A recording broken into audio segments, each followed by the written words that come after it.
Hallelujah.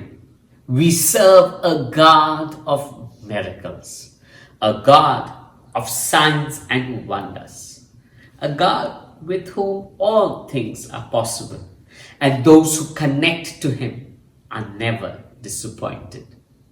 Let's turn our Bibles today to Psalm 23, verse 2. It says, He makes me lie down in green pastures. And it goes further, He leads me beside still waters. When you look at the need of a sheep, because that's exactly what David is doing, he's relating to God as his shepherd, and he is God's sheep. And when you look at the need of a sheep, the sheep needs two main basic things. Is pastures, that is to feed itself, and waters to drink.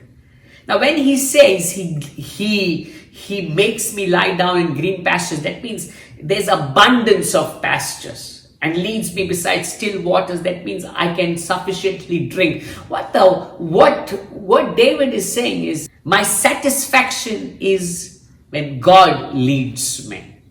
We need to understand in life, we can be only satisfied is when God leads us. When we walk in a deep communion with God and He leads us.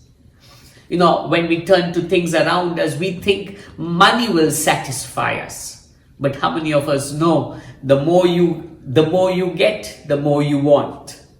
Sometimes we think maybe if I get married to Mr. Right or Miss Right, my life will get better and I will be satisfied. But how many of us know there is never a Mr. Right or Miss Right? When some of us think if I get the best job or if I get a good house, life would be better. But that's not the truth, right? We keep searching and searching.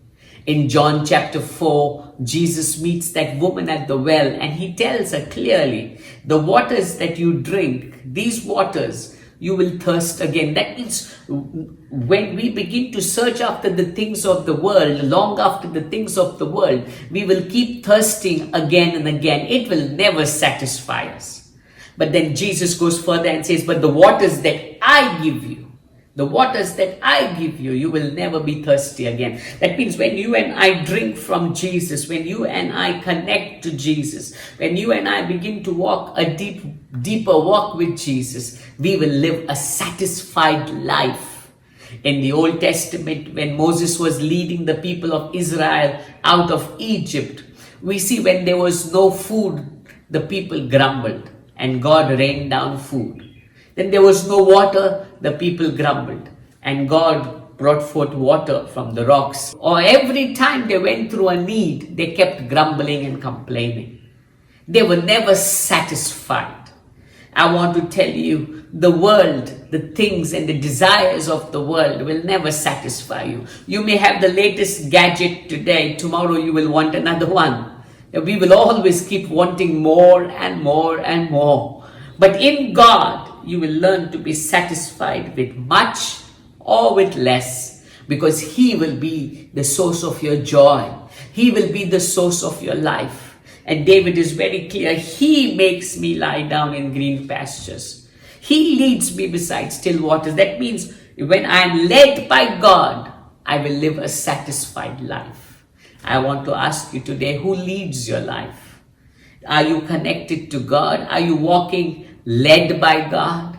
Is God the one whom you look up to? Is God the one you want to model? Is Jesus the one you want to imitate? If so, you will live a satisfied life.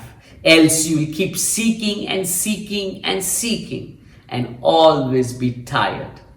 I want to challenge you today. Keep aside the things of the world and keep running after Jesus. And I tell you, He will satisfy you.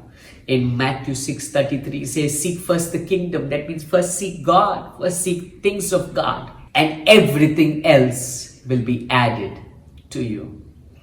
God is the only one who will satisfy you. God bless you.